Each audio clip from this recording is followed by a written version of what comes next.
Back in '89, a railroad crew drove steel into a desolate stretch of the high mountains.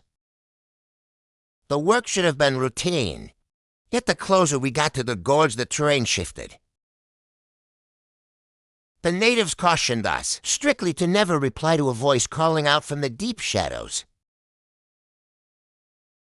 That night something spoke from outside the firelight, and the men realized immediately that it wasn't human. Before the story unfolds, please hit that like button and comment exactly where you are watching from. It helps Winds of Thought immensely, so please subscribe now to ensure you never miss our next upload. During the summer of '8 and '9, poverty drove me to accept labor, providing a cot and 3 meals. That desperation found me on a rail gang, forcing a line through high wilderness between the mesas. Our base camp rested in a dipped valley, where scrub brush grew in starving and dusty patches. At daybreak, the earth retained the freeze, yet by midday the sun seared the back of necks. Most days, the only audio was the metallic ring of hammers and distant cries of unseen bird species. Our foreman Briggs carried a heavy frame, a gravelly tone, and a face that rejected all kindness. My bunkmate Eli was a weary guy who watched the dark perimeter of camp rather than fire.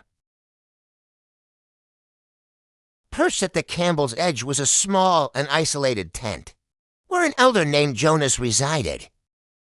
He understood the game trails, the dried riverbeds, and the weather long before it actually turned bad. We were there to carve a route through a parcel the company had designated as Section 12. We advanced inches daily by blasting stone, sinking ties and placing iron until our backs were throbbing. The first signal that our routine was about to shatter arrived with a group of riders, near dusk. There were 3 men on horseback draped in tattered blankets. Despite the arid warmth of the evening, Briggs marched out to intercept them, crossing his arms and demanding to know their business at camp. They had observed our progress and rode down to warn us about crossing a deep gorge ahead. It concerned something else that transited that area after sundown, something that should not be perceived there.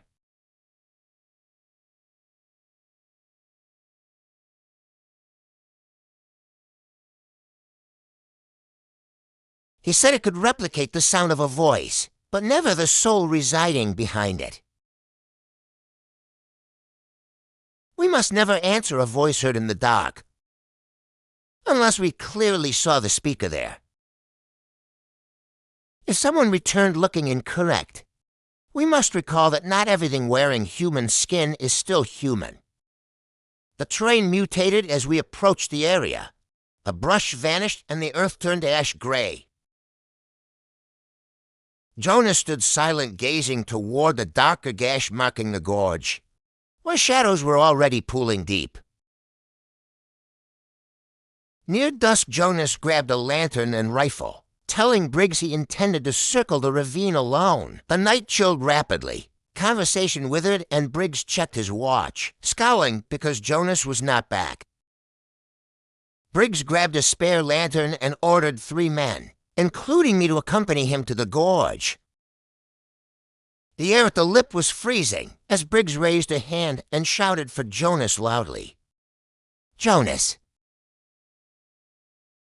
Eli pointed ahead where the soil was churned, and boot prints crossed the dust toward the cliff. When I stepped closer, lifting my light, I spotted a slender ledge below, barely wide enough for boots. Briggs yelled for Jonas to answer, and a voice rose from the abyss saying, "I hear you." The diction was clear, but the tone landed flatly in a way I'd never heard from him. The voice from the dark called out again, saying to follow the ledge because it is safe. It is safe. That last phrase pulled every nerve taut. because Jonas never spoke without caution or ordered risky moves. Again the voice floated up, telling us to hurry because it was not safe to wait there. The vocabulary was correct, but the emotion was absent. Just steady hydraulic pressure behind every single word. Then the voice rose again, saying, "Come down, I hurt my leg." I heard a tiny scrape on the rock below, soft and rapid like something adjusting its stance. Briggs stepped back, stating, "We would hold until first light and extract them when we can see." We turned to head for camp when another sound drifted up, distinct footsteps climbing upward very fast. Abruptly the sound ceased. We stood frozen and the ravine returned to silence, save for trickling water. When we reached the outer tents, the men watched us approach with faces taut and rattled nerves.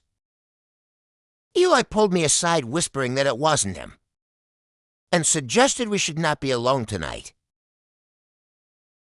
The darkness inside the tent broke when a faint glow permeated the fabric, and a voice called Briggs. The tone froze my blood, sounding like Jonas, but with that same flat and controlled quality Briggs. There was no urgency or exhaustion, just a steady sound cutting the cold air of camp.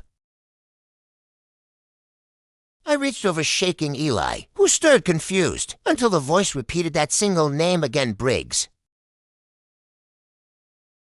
Eli went rigid, stating, "That is not him," while another voice rose from a nearby tent outside. Someone else heard it as a lantern snapped on. Then another, and boots struck the dirt hard. Briggs stepped from his tent with a lantern in hand, the flame trembling as he scanned around. The voice called a third time, sounding close now, not from the gorge, but between the tents. "Come here." Men froze and no one answered, as Briggs raised his light, edging forward while I stepped out. The air felt colder than before and my breath plumed, as Morgan emerged gripping a heavy shovel. Briggs stopped near the supply crates, calling for Jonas, but the ensuing silence stretched out very long. The light revealed only canvas and dust, until a figure stepped into the fringe of the light. At first I thought it was Jonas, because the height was accurate and the stance was similar. But when the figure advanced, dread locked my joints because the arms hung too low for humans. The shoulders were too narrow, and the head tilted in a way no neck should ever allow. The face was almost right, but every feature was slightly distended, as if pulled into place roughly. The eyes caught the lantern light, reflecting a sharp gleam that no human eye ever produces naturally. Eli whispered that is not him, as the figure stepped again, stiff, jerky, and dragging its boots. It spoke Jonah's name, but the audio had no life, like a memory loop without a soul. Briggs stepped back as men scrambled, the figure halting at the edge of the nearest lantern light. It shifted weight in a slow, uneven motion, eyes fixed on us with absolutely zero recognition there. Every instinct screamed run, but my legs were rooted as the thing opened its mouth to speak. It told us to come here, and Briggs hoisted his lantern. Hoping clarity would resolve the shape. "Come here." It didn't resolve. The face stayed wrong. The posture stayed wrong, and eyes remained fixed and unblinking. Morgan stepped up with a white-knuckled grip on his shovel, whispering, "What in hell is that?" Men formed a loose ring, keeping distance as the figure took another step, with shoulders rolling disjointedly. It lifted an arm, reaching toward Briggs, the sleeve hanging strangely as if the limb didn't fit. Then it spoke again, saying it is safe, the words falling flat exactly as they had before. You're safe, but Briggs finally saw it as we did, backpedaling fast and nearly tripping over a wooden supply crate. He ordered it to stay where it was, voice shaking, and the creature stopped its arm hovering. It cocked its head studying us, and for a moment the camp went silent as wind waited. Then the creature's body twitched, legs bending in a way that made men gasp in pure horror. It dropped into a low crouch, with limbs splayed at angles no human joint could ever accommodate. Its head tilted further, neck bending as if structureless, before it shot forward toward the nearest tent. It skidded across the ground with rapid, staccato steps, light revealing thin, pale limbs that weren't bone. Shouts erupted as a lantern dropped and Morgan lunged, swinging the shovel with lethal intent at it. Missed as the creature darted behind a tent, moving impossibly fast while Briggs yelled for position. No one listened as men scattered with lanterns jerking wildly, and every shadow became a massive threat. The vibration in the air intensified, fueled by panic breathing and the sound of crunching gravel outside. I grabbed Eli, telling him to stay close, forcing my voice steady while a scream pierced noise. A man stumbled into the open, clutching his shoulder, blood weaving through his fingers from a wound. Behind him, the creature crawled out on all fours with limbs too long, and back arched high. Its head faced forward, while the body twisted in a conflicting direction, rising to stand up tall. The stolen face stretched into a mockery of a grin, as Briggs raised his lantern, shouting back. The creature stepped toward the wounded man, but Morgan charged again, roaring and swinging his heavy shovel. This time he connected with its left arm, the limb jerking but not fracturing under the blow. The creature reeled for a second before snapping toward Morgan, tilting its head and speaking once again. It used that same wrong voice to ask for help, words hitting like a trap disguised perfectly. Help me. The creature seized the hesitation, lunging and slamming into him with force enough to level him flat. Morgan's lantern shattered against a rock, darkness claiming that corner, as chaos erupted throughout the entire camp. Briggs yelled for weapons, while Thomas sprinted for the tool wagon, and men tried to interpose themselves. I dragged Eli toward Morgan, forcing past a tent where the creature crouched, blocking the dim light. Moved with rapid jerks as Morgan kicked desperately, voice breaking in a panic cry for help. Eli grabbed a rock and hurled it, striking the creature's back, causing it to snap toward us. It paused just long enough for Thomas to arrive with a pickaxe and swing down very hard. The steel bit into the creature's shoulder, and a sharp synthetic sound erupted, neither scream nor growl. The creature recoiled, springing backward, faster than vision could track, landing in shadow and vanishing from sight. Several men gave chase, but Briggs shouted to stop, ordering no one to split up right now. I examined the wound, seeing skin torn in long streaks like pressure of thin, strong fingers forcing. Briggs strode over, saying, "We can't stay here. Everyone arm yourselves and keep the lanterns lit. Now." He scanned the group, counting off 19 men, realizing Jonas was missing, and Eli looked at me. Briggs pointed to the fire, ordering us to stay in the open and light everything up bright. One was piled on the fire until flames roared, shadows retreating slightly, but darkness felt heavy beyond. We formed a rough perimeter with weapons raised. Some prayed and no one sat as minutes stretched. Then near the outer tents, footsteps sounded slow, deliberate, and very close, stopping just outside the light. I scanned the dark gap between tents, seeing nothing move while Briggs hissed at us. "Stay sharp." The steps resumed circling us at a steady pace, intentional as if choosing an entry point carefully. Eli leaned in whispering, "Is waiting for someone to break," and a man shifted back fearful hold. Briggs snapped to hold the line, and the man froze, trembling, and the steps stopped again right there. Then a voice called from the dark, Jonas's voice asking to let him in. "Closer this time." "Let me in, let me in." The tone remained wrong, with flat pressure, and Eli said it knows his voice and is copying. It asked to let it in, please, the word dropping without tension, like a learned shape entirely. "You are not in show yourself or leave."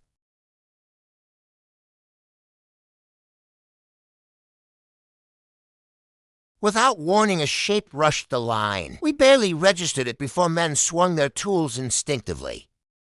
It darted back before impact, then rushed from the opposite side, testing the perimeter for any weakness.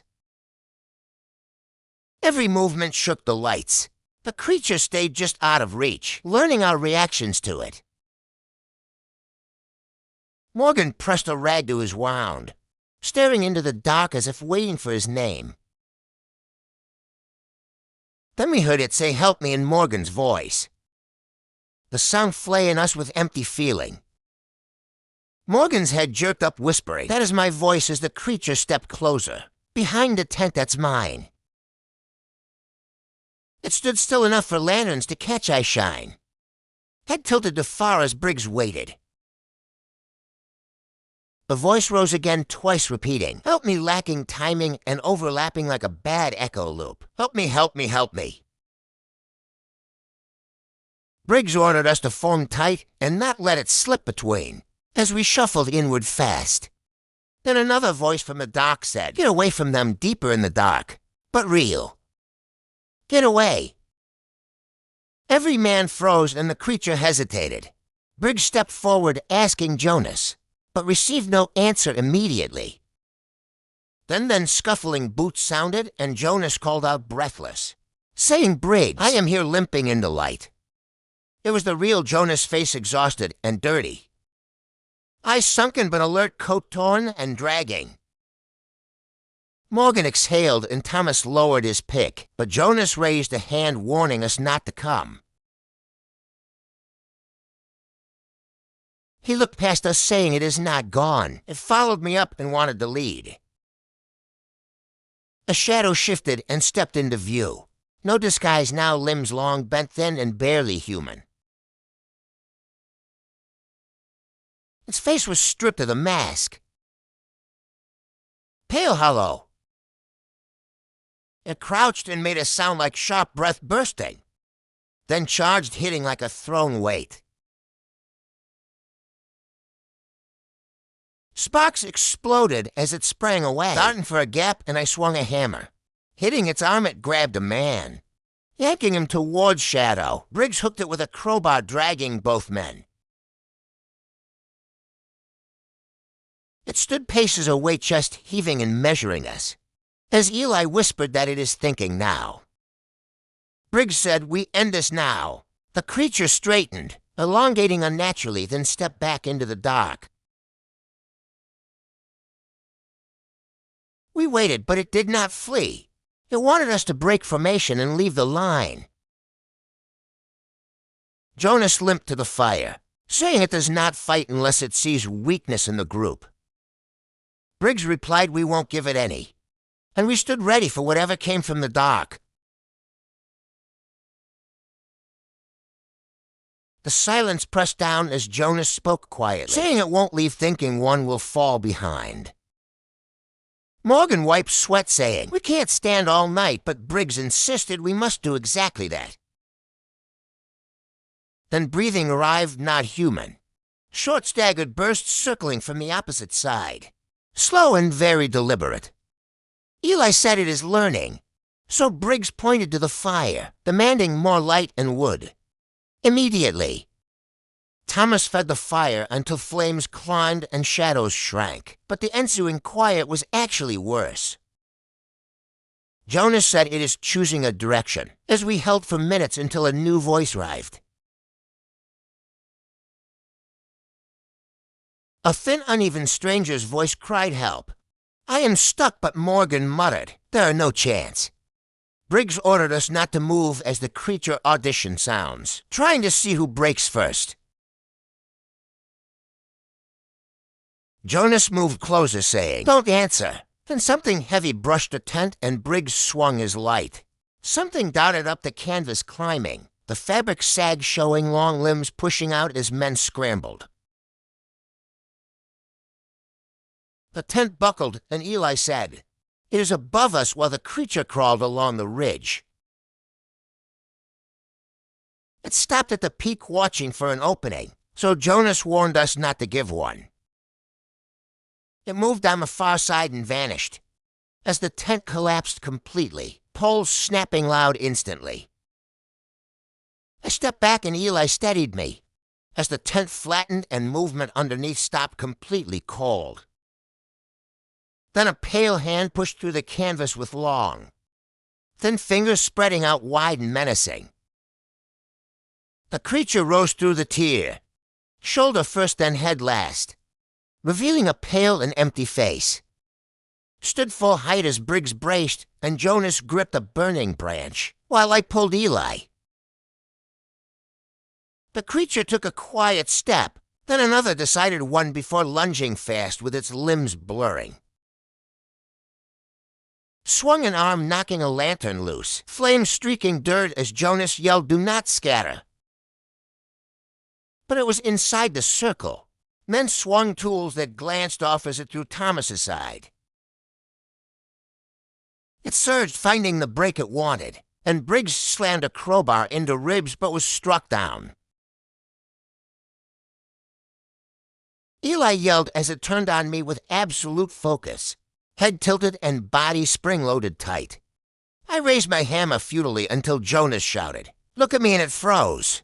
Snapping toward him, look at me.